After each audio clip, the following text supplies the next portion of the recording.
you need a more sophisticated technology, still using X-ray, to be able to identify what the fat content is of meat.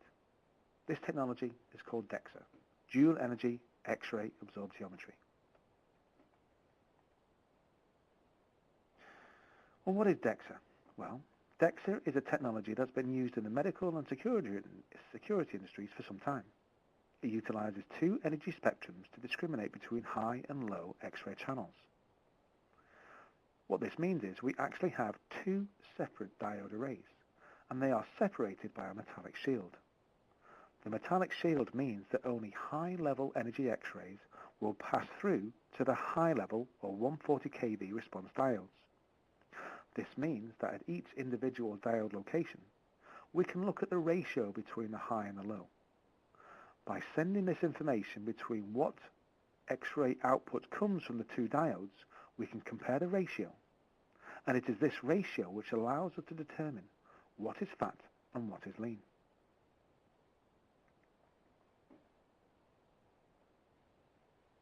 Of course, there are several other methods of fat analysis used in the industry. So, let's have a look.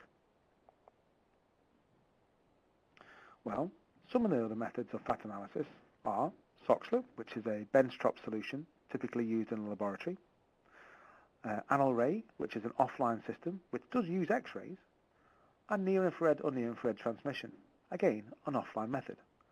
Let's have a look at each of these in a bit more detail. The lab-based method of Soxhler its roots can be traced back to the late 1800s. Indeed, it is very much the industry standard, and it is extremely accurate. However, only small sample sizes can be taken at any one time. And also, the method of testing is quite slow.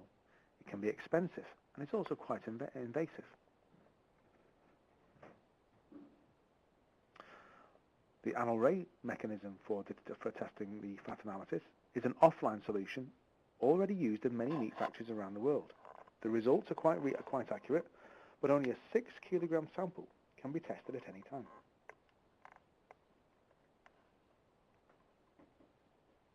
Near-infrared solutions are also regularly used in meat factories around the world.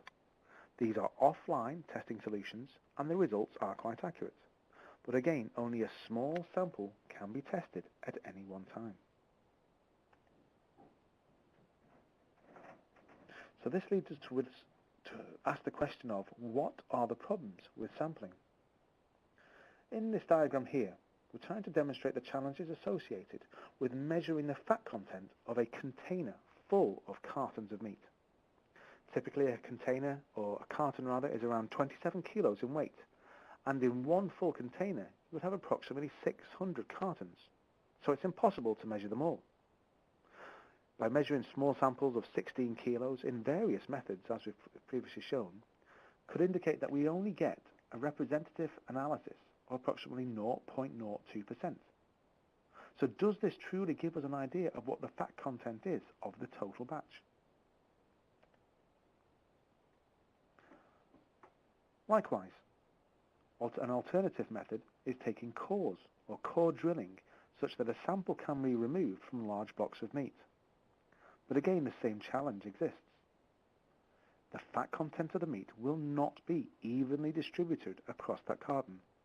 So will the core samples removed be truly indicative of the fat content of the meat?